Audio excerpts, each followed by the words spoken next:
లక్ష్మీనరసింహారావు గారు నాకు ఈరోజు కాదు దాదాపుగా ఒక దశాబ్దంన్నర కాలం నుండి అంటే ఒక 15 సంవత్సరాల కాలం నుండి దగ్గరగా తెలుసు. ముక్కుసూటి వ్యక్తిత్వం, ఏమున్నా కూడా డైరెక్ట్గా ఏ విషయమైనా కుండబద్దలు కొట్టినట్టు మొహం మీదే చెప్పే అలవాటు లక్ష్మీనరసింహారావు గారిది. నాకు బాగా గుర్తుంది 2006 ఆనాడు కేసీఆర్ గారు పార్లమెంటుకు రాజీనామా చేసి తిరిగి ఉప ఎన్నికల్లో తలపడుతున్నప్పుడు నేను వారిని కలవడం జరిగింది. కలిసినప్పుడు చెప్పినారు, నేను కాంగ్రెస్ పార్టీలో ఉన్నా కానీ సెంటిమెంట్, తెలంగాణ సెంటిమెంట్ మాత్రం ప్రజల్లో బలంగా ఉన్నది, మీరు తప్పకుండా కేసీఆర్ గారు గెలుస్తున్నారు, ఈ విషయం వారికి చెప్పండి అని చెప్పి కూడా ఆనాడు ఒక వ్యక్తిగా మిత్రుడుగా చెప్తా ఉన్నా. కాంగ్రెస్ పార్టీ గెలుపు కోసం కష్టపడుతున్నా మాకు ఫలితం కనవచ్చే అవకాశం లేదు, ఎందుకంటే తెలంగాణ సెంటిమెంట్ అంత బలంగా ఉందని చెప్పి ఆనాడు కూడా వారు నిష్కర్షగా నాకు ముక్కుసూటిగా చెప్పడం జరిగింది. తర్వాత చాలా సందర్భాల్లో గత 2006 నుంచి ఈరోజు 21వ సంవత్సరం చివరిలో ఉన్నాం. ఈ 15-16 ఏళ్లలో ఎన్నో సందర్భాల్లో రాజకీయంగా కానీ వ్యక్తిగతంగా కానీ ఎక్కడ కలిసినా కూడా చాలా నిష్కర్షగా ముక్కుసూటిగా ఉన్నట్టుగా చెప్పడం ఆయన నైజం. ఒకటి మాత్రం వాస్తవం, వారితో పాటు ఈరోజు మీరు అందరూ రావడం వల్ల అటు కరీంనగర్లో కానీ ఇటు మా సిరిసిల్ల జిల్లాలో కానీ ఎక్కడైతే వారు జన్మించినారో తప్పకుండా పూర్వ కరీంనగర్ జిల్లాలో పార్టీకి తప్పకుండా కొత్త శక్తిని అందించినందుకు చెల్మెడ లక్ష్మీనరసింహారావు గారికి, వారితో పాటు మీ అందరికీ కూడా హృదయపూర్వకంగా నేను ధన్యవాదాలు తెలియజేస్తా ఉన్నాను. వారు ఒక మాట వాస్తవం చెప్పినారు. ఈరోజు 2014లో తెలంగాణ రాష్ట్రం ఏర్పడ్డప్పుడు ఎన్నో అనుమానాలు, ఎన్నో సందేహాలు, ఎందుకంటే అప్పటికే మీడియాలో కానీ అప్పటికే ఆంధ్ర తెలంగాణకు సంబంధించిన చర్చల్లో కానీ పలుమార్లు, ఒకసారి కాదు, ఒక ప్రశ్న పదే వచ్చేది. సరే తెలంగాణ వస్తుంది, మొత్తానికి తెలంగాణ ప్రజలు ఐకమత్యంతో కేసీఆర్ గారి నాయకత్వంలో సాధించుకుంటారు, కానీ తెలంగాణ వాళ్లకు పరిపాలన వస్తుందా, మీకు పరిపాలించే తెలివితేటలు ఉన్నాయా, మీకంత సీన్ ఉందా, ఇట్లాంటి క్వశ్చన్లు ఎన్నో, ఒకరు ఇద్దరు కాదు ఎంతోమంది డైరెక్ట్గా ముఖం పట్టుకొని అడిగేది. మీకు పరిపాలన వస్తుందా, మీకు అడ్మినిస్ట్రేషన్ కేపబిలిటీ ఉందా, అసలు తెలంగాణలో నాయకత్వం ఉన్నదా మీకు, మేము లేకపోతే ఎట్లా అని మాట్లాడిన ఎంతోమంది మిత్రులు నాకు వ్యక్తిగతంగా కూడా తెలుసు, టీవీల్లో పేపర్లలో కూడా అట్లాంటి ఎన్నో చూసినాం.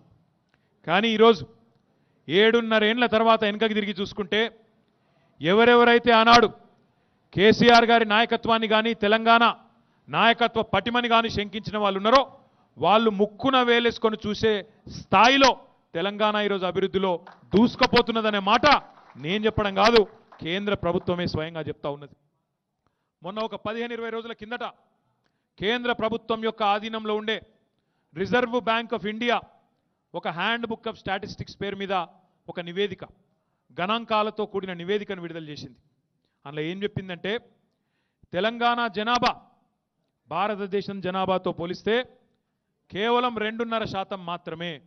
అంటే 132 కోట్ల భారతదేశంలో మనం 4 కోట్ల మంది మాత్రమే, కాబట్టి జనాభా పరంగా 2.5% మాత్రమే.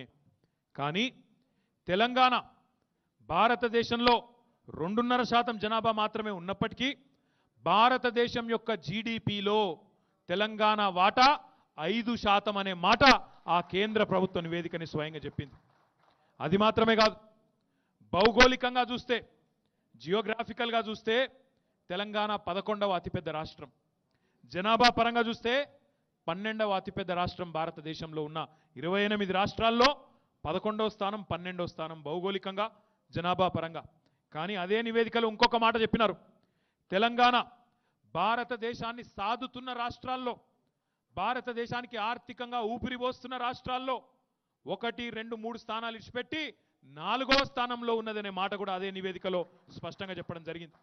భౌగోళికంగా 11 కావచ్చు, సైజు పరంగా 11 కావచ్చు, జనాభా పరంగా 12వ స్థానం కావచ్చు, కానీ మనకంటే పెద్దదైన ఎన్నో రాష్ట్రాలను దాటుకొని ఈరోజు భారతదేశాన్ని సాదుతూ వెనుకబడ్డ ఇతర రాష్ట్రాలు, భారతీయ జనతా పార్టీ నాయకత్వంలో ఉన్న ఉత్తరప్రదేశ్ కానీ, వారి నాయకత్వంలో ఉన్న మధ్యప్రదేశ్ కానీ, వారి నాయకత్వంలో ఉన్న బీహార్ కానీ, అట్లాంటి వెనుకబడ్డ రాష్ట్రాలను కూడా సాదుతున్న రాష్ట్రాలలో అగ్రభాగాన ఈరోజు తెలంగాణ ఉన్నదనే మాట గర్వంగా ఒక తెలంగాణ బిడ్డగా నేను మీ అందరితో కూడా పంచుకుంటా ఉన్నా. ఇదేదో నా కవిత్వం కాదు, కేంద్ర ప్రభుత్వం ఇచ్చిన నివేదిక అనే మాట కూడా నేను చెప్తా ఉన్నా. ఇది చిన్న విజయమా? ఎట్లా సాధ్యమైంది? అదే రిపోర్ట్లో ఇంకొక మాట చెప్పినారు. తెలంగాణ పెరుగుతున్నది, ప్రజలు సంతోషంగా ఉన్నారు, ఇక్కడి ప్రజలు వారి ఆదాయం వారి జీవన ప్రమాణాలు కూడా పెరుగుతున్నాయనేందుకు ఇంకొక తార్కాణం కూడా అదే నివేదికలో చెప్పడం జరిగింది. తెలంగాణ ఏర్పడ్డ నాడు 2014వ సంవత్సరంలో మన రాష్ట్రం యొక్క తలసరి ఆదాయం పర్ క్యాపిటా ఇన్కమ్ 1,12,000 రూపాయలు మాత్రమే. 1,12,000 రూపాయలు మాత్రమే.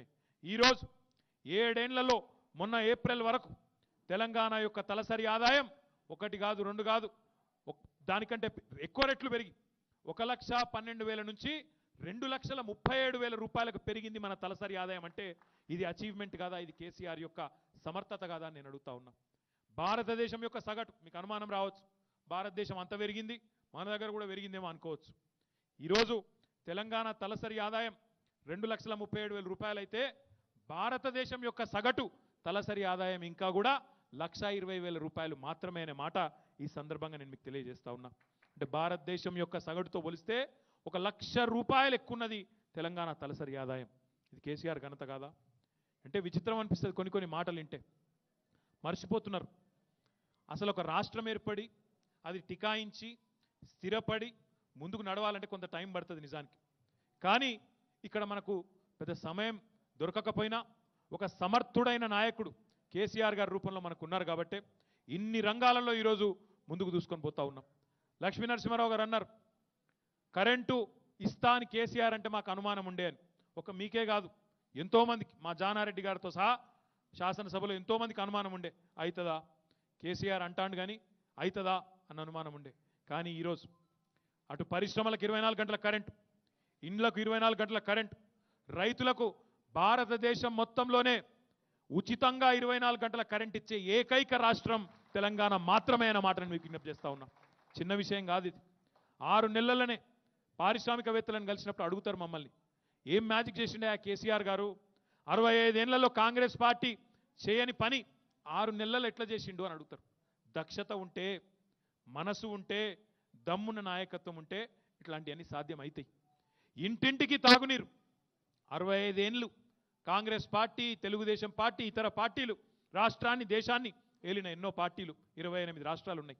ఎక్కడన్నా మోడీ గారి గుజరాత్తో సహా ఎక్కడన్నా భారతదేశంలో ఇంటింటికి నల్లా పెట్టి 4 ఏళ్లలో నిలిచిన నాయకుడు కేసీఆర్ తప్ప ఎవడన్నా ఉన్నాడా? ఒకసారి ఆలోచన చేయమని నేను అడుగుతా ఉన్నా. ఎక్కడన్నా జరిగిందా ఇది భారతదేశంలో స్వాతంత్రం వచ్చిన తర్వాత? ఎక్కడా జరగలేదు. 1, 2 కాదు. ఇప్పుడే కేశవరావు గారు చెప్పినారు, ఆదిలాబాద్లో అంటు రోగాలు, నల్లగొండలో ఫ్లోరోసిస్ లాంటి ఎన్నో శాశ్వతంగా అపరిష్కృతంగా మిగిలిపోయి 6 దశాబ్దాల పాటు వారసత్వంగా మనకు సంక్రమించిన ఎన్నో సమస్యలని పరిష్కరించిన సత్తా ఉన్న నాయకుడు కేసీఆర్ గారు. హాయ్ ఫ్రెండ్స్, మా టుడే టుమారో యూట్యూబ్ ఛానల్ చూస్తున్నందుకు చాలా థ్యాంక్స్. మరిన్ని లేటెస్ట్ వీడియోస్ కోసం వెంటనే సబ్స్క్రైబ్ చేయండి. అలాగే ఈ బెల్ ని కూడా రింగ్ చేసేయండి. మా నోటిఫికేషన్స్ అన్ని మీ మొబైల్లో వస్తాయి. అలాగే మా వీడియోస్ మీకు నచ్చితే లైక్ చేయండి, షేర్ చేయండి, నచ్చకపోతే కామెంట్ చేయండి.